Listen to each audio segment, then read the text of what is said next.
Sebagai pendiri, saudara, saya nyatakan Fahmi Tamami dibubarkan.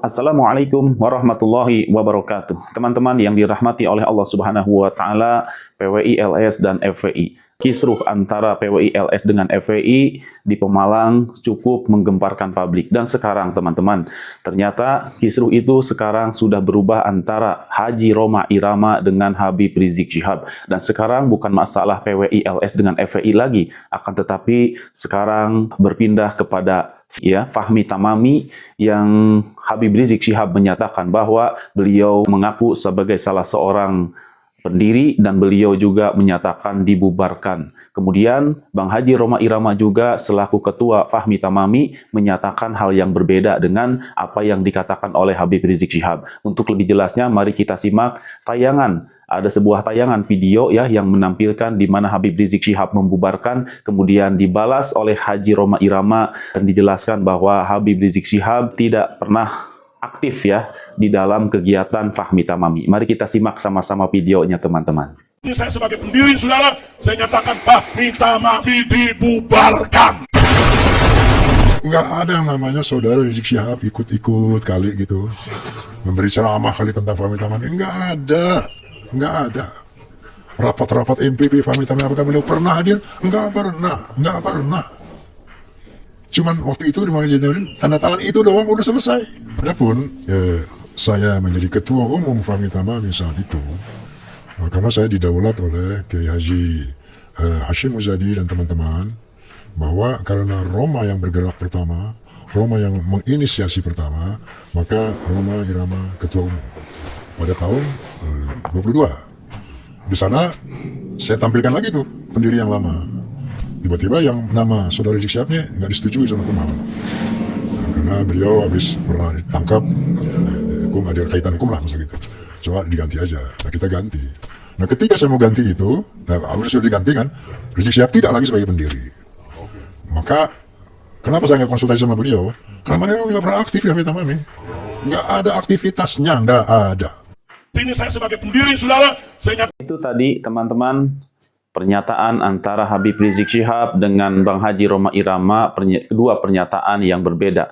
Teman-temanku yang dirahmati oleh Allah Subhanahu wa taala, tentu saja munculnya polemik Fahmi Tamami antara Habib Rizik Syihab dengan Haji Rhoma Irama ini tidak sekedar muncul begitu saja. Tentu ada pemicunya, yaitu sebagaimana kita ketahui pada awalnya Habib Rizik Syihab dan Bang Haji Rhoma Irama sudah berseteru. Akan tetapi kalau saya melihat, jika ingin menjegal pemahaman Salafi Wahabi dengan membentuk sebuah organisasi Fahmi Tamami itu saya rasa kurang tepat, teman-teman Kenapa?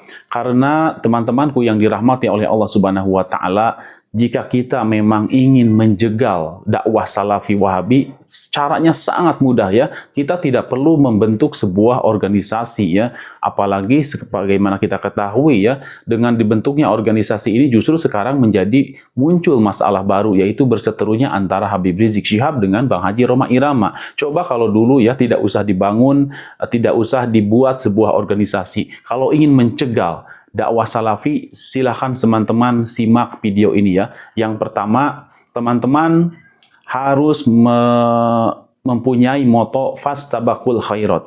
Kalau orang-orang Salafi mengamalkan hadis hasan, maka kita kalau ingin menjegalnya harus mengamalkan hadis hasan sahih.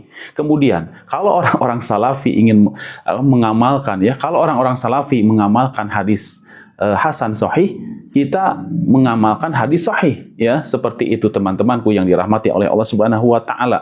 Kalau orang-orang Salafi berinfak misalkan 1 juta kita berinfaknya 2 juta, teman-teman seperti itu. Jadi teman-temanku yang dirahmati oleh Allah Subhanahu wa taala, dengan fastabaqul khairat, berlomba-lomba dalam kebaikan, nah inilah masyarakat nanti akan menilainya. Kenapa? Karena kalau kita ingin menjegal, melarang-larang mereka berdakwah, mereka punya juga cara punya juga teknik Tentu dengan menjegalnya ini akan menjadikan kampanye buat mereka sendiri secara tidak langsung masyarakat akan melihatnya, akan mencari tahu apa sih ini, kenapa sih ini sampai dijegal-jegal sama Bang Haji Roma Irama, apalagi teman-temanku yang dirahmati oleh Allah Subhanahu wa taala, sebagaimana kita ketahui bahwa para habaib ya, kemudian juga para pemusik, sebagaimana kita ketahui banyak citra-citra yang sebagaimana Gus Nur bilang ya, bahwa penyanyi dangdut itu beliau melihatnya norak, yaitu ucapan daripada Gus Nur ya, norak itu kelihatan kesannya norak ya, nari-nari, meliuk-liuk ya, dengan pakaian-pakaian seksinya. Nah, ingin mencegah orang-orang yang mendakwahkan agar aurat itu ditutup ya, kemudian lebih banyak beribadah kepada Allah ya. Nah, akan mencegah orang yang seperti itu, yang mendakwahkan seperti itu. Tentu saja masyarakat bisa menilai ya, teman-temanku yang dirahmati oleh Allah Subhanahu wa taala, ini adalah salah langkah ya dari Fahmi Tamami juga sebenarnya ya. Dengan dibentuknya Fahmi Tamami adalah sebuah kesalahan besar ya untuk membendung dakwah salafi itu. Kenapa? Itu tadi, sebagaimana kita ketahui Bang Haji Roma Irama adalah seorang penyanyi dangdut, Bang Haji ya. Kemudian kita ketahui dangdut ya, sampai saat ini sebagaimana tadi Gus Nur bilang ya, bahwa penyanyi dangdut itu meliuk-liuk ya, berjoget-joget, menari ya, sambil ya kita ketahuilah seperti itu ya, sudah maklum ya bahwa penyanyi dangdut itu seperti itu. Ingin mencegah dakwah salafi yang wanitanya saja harus menggunakan cadar. Nah, seperti itu. Tentu masyarakat kan pasti akan lebih memilih orang yang mengenakan cadar daripada orang yang meliuk-liuk ya, seperti itu. Ini fakta teman-teman ya, saya bicara begini inilah sebuah fakta, realita ya dalam kehidupan. Kemudian yang kedua, dengan terlibatnya para habaib ya, kemudian kita ketahui bahwa kekurangan dari para habaib itu ialah memang suka bercerita tentang hurufat-hurufat. Nah, kemudian ingin mencegah dakwah salafi yang mereka itu mengutamakan kejujuran. Mereka jujur ya, apa yang mereka katakan itu berdasarkan dalil Al-Quran dan Sunnah. Nah, ketika orang ingin membantahnya tentu saja harus memiliki dengan ilmu ya. Kalau hanya membantahnya dengan hawa nafsu ya, bahwa menuduh mereka seperti ini dan itu, justru ini akan menguntungkan mereka teman-teman ya, menguntungkan pihak salafi seperti itu. Jadi sekali lagi, kalau memang ingin ya mencegah dakwah salafi, cegalah dengan cara pastabaqul khairat, berlomba-lomba dalam kebaikan. Kalau misalkan orang-orang salafi menyatakan bahwa misalkan musik itu haram, maka cegah dengan bahwa musik itu tidak hanya haram, tetapi musik itu adalah seruling setan. Nah, itulah teman-teman. Nanti masyarakat mikir, wah ini lebih mantap nih ya. Orang-orang salafi hanya menyatakan musik itu haram, ya. Artinya ketika ketika mereka menyatakan haram, maka kita nyatakan musik musik itu tidak hanya haram, tetapi itu adalah seruling-seruling setan. Nah itu ya. Terus ketika orang-orang salafi berinfak 1 juta, kita berinfak 10 juta teman-teman ya, seperti itu. Nah jika kita ingin menjegal dakwah mereka, nah maka masyarakat akan melihat, oh ini ternyata lebih baik ya, lebih bagus ini ya, yang salafi kalah mereka dakwahnya meskipun mereka menyatakan dakwah kembali kepada Al-Quran dan Sunnah ya, seperti itu. Tetapi ini lebih baik, ini yang lebih nyunnah nih, lebih islami ya. Infaknya saja berbeda ya, orang salafi hanya 1 juta, ini 10 juta. Kemudian jika melihat area kotor ya di lingkungan salafi, misalkan banyak sampah berserakan, kita dakwah bersihkan ya, an-nazafatu minal iman atau at-tahuru minal iman, kita bersihkan ya sampah di lingkungan mereka ya, seperti itu. Jika orang-orang salafi membangun masjid ya, meramaikan masjidnya, kita jangan sungkan-sungkan masuk ke dalam masjid-masjid ya, orang-orang salafi ya, ikut dakwah dengan mereka ya, minta izin kepada mereka, coba diizinkan atau tidak ya. Jangan malah rame-rame ingin menutup masjid mereka yang sudah mereka hendak ingin membangun masjid ya, kita larang pembangunan masjid. Jangan seperti itu ya. Biarkan mereka membangun masjid ya, bebaskan bila perlu buat masjid yang sebesar-besar mungkin untuk kemaslahatan umat ya. Karena masjid itu adalah bukan milik satu orang. Tidak ada masjid di bumi ini ya, di dunia ini milik orang. Tidak ada. Kalau orang yang menyatakan dia pemilik masjid itu adalah bertentangan ya, karena masjid di dalam Islam itu adalah rumah Allah, Baitullah, tempat menyembah Allah Subhanahu wa taala. Maka dari itu jika ada orang-orang salafi yang hendak membangun masjid, ya kita biarkan ya, jangan ditolak-tolak, apalagi izin-izin secara kenegaraannya lengkap ya, tidak melanggar aturan yang ada di negara kita. Ya biarkan saja. Justru setelah masjid itu dibangun, kita juga ikut ya beribadah di situ, ikut meramaikan. Jadi jangan hanya kelompok mereka aja yang meramaikan. Kita juga masuk saja ya, nggak usah malu-malu. Nah, nanti ditunjukkan siapa yang terbaik. Nah, kita kan sedang fastabaqul khairat nih teman-teman, sedang berlomba-lomba dalam kebaikan. Nah, kita ikut ya, kita tunjukkan kita yang terbaik. Kita tunjukkan kita yang paling sopan. Kita tunjukkan kita yang paling beradab. Kita tunjukkan kita yang berutama, yang pertama mengucapkan salam jika bertemu dengan mereka. Jangan kalah dengan mereka ya. Ya jika kita melihat orang-orang yang berjanggut ya, jidatnya hitam, kemudian mengenakan celana cingkrang ya, berjalan, kita sapa dulu, assalamualaikum ya akhi, mau kemana saudaraku ya, tanya, sapa ya teman-teman. Jika mereka tidak menjawab salam, di sini mereka kalah teman-teman sama kita ya. Kita mengakui bahwa orang-orang yang telah bersyahadat ya, itu adalah saudara seiman kita. Tetapi jika mereka tidak menjawab salam, yang salah siapa? Tentu mereka ya, karena menjawab salam itu wajib ya. Nah, jika mereka tidak menjawab salam kita, nah disitulah kelihatan busuknya hati mereka, teman-temanku yang dirahmati oleh Allah Subhanahu wa taala. Jadi itu kesalahan ya, dibentuk Fahmi Tamami ini adalah sebuah kesalahan jika tujuannya untuk mencekal dakwah salafi. Ya itu tadi sudah saya sebutkan, untuk menjegal dakwah salafi itu tadi teman-teman ya, fastabaqul khairat ya, seperti itu. Nah, seperti apa yang dilakukan oleh Kang Deddy Mulyadi ya, teman-teman. Beliau dibilang musyrik, beliau dibilang musuh Islam, tetapi beliau terus saja melakukan kebaikan. Akhirnya masyarakat Jawa Barat juga melihat, wah ini orangnya baik, peduli setan ya, mau orang mau bilang apa yang jelas ini orangnya baik. Dari situ saja, padahal Kang Deddy Mulyadi tidak paham masalah Al-Quran dan hadis. Beliau hanya menjalankan apa yang beliau pahami ya, bahwa kebersihan itu adalah harus dijaga ya, lingkungan itu, kemudian orang yang membutuhkan pertolongan itu harus ditolong ya, seperti itu saja, sesimpel itu. Tetapi bagaimana dahsyatnya ya orang-orang teman-teman mengagumi beliau karena itu kebaikan beliau, padahal kebaikan beliau tidak hafal Al-Quran ya, tidak hafal hadis ya, seperti itu. Bahkan disebut juga, digadang-gadang juga orang yang musyrik ya, malah seperti itu. Akan tetapi kenapa banyak yang mengagumi? Ya itu tadi, fastabaqul khairatnya beliau nampakkan, beliau langsung amalkan ya. Begitu juga kita teman-teman, nggak usah membentuk Fahmi Tamami, mau dibubarkan, bubarkan ya teman-teman kalau menurut saya ya.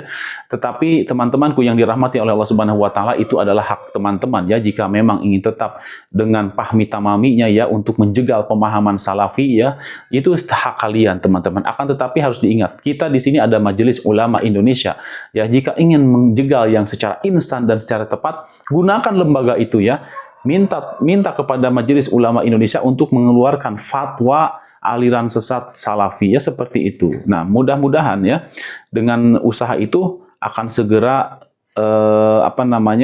langsung dilarang ya oleh pemerintah aliran salafi. Ini kan enggak. Justru ini aliran salafi malah masuk ke pemerintahan ya. Yang baru-baru ini ya, Ustadz Firanda Andirja malah bertemu dengan Menteri Agama ya, Wakil Menteri Agama. Nah, seperti itu. Belum lagi ustadz-ustadz lainnya ya, seperti Ustadz Khalid Basalamah justru malah bertemu dengan Menteri Agama sendiri ya. Kemudian masih banyak lagi ustadz-ustadz lainnya ya, ustadz-ustadz yang kita cap sebagai salafi justru malah dekat dengan pemerintahan. Nah, ini berarti menandakan apa? Bahwa aliran pemahaman yang mereka bawa ini tidak bertentangan dengan hukum negara ya, seperti itu. Nah, jadi Fahmi Tamami ini jika memang ingin tetap terus dilanjutkan ya, yang sebagai pemimpinnya adalah Bang Haji Roma Irama, itu tadi Bang Haji ya, gunakan kesempatan Bang Haji untuk melakukan fastabaqul khairat, berlomba-lomba dalam kebaikan ya. Jangan malah melarang-larang. Justru dengan melarang-larang, perkembangan mereka semakin pesat, yakin ya. Karena apa? Kenapa dakwah salafi sekarang semakin cepat? Karena banyak pihak yang melarang ya. Sementara pihak yang melarang ini sambil udud ya, sambil dengerin musik, sambil joget-joget ya, tentu saja ini mereka tidak pihak Salafi meskipun tidak menyerang kembali ya, tetap saja nanti masyarakat bisa menilai seperti itu ya, teman-teman. Dan sekarang memang Fahmi Tamami sedang ada polemik ya dengan Habib Rizik Syihab. Tentu saja kita juga turut prihatin ya, kenapa sampai terjadi hal yang demikian. Kemudian belum lagi masalah nasab ya, antara PWI LS dengan FPI, antara Kiai Haji Imaduddin dengan para habaib. Ya, kita juga turut prihatin kenapa ini sampai terjadi. Tapi qadarullah, saya yakin Kiai Haji Imaduddin memiliki ilmu ya dalam menelaah nasab.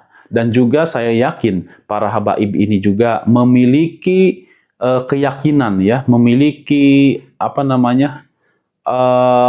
pohon nasab yang memang mereka yakini sampai kepada Nabi Muhammad SAW. Janganlah perbedaan ini dijadikan alasan untuk kita membenci saudara seiman kita.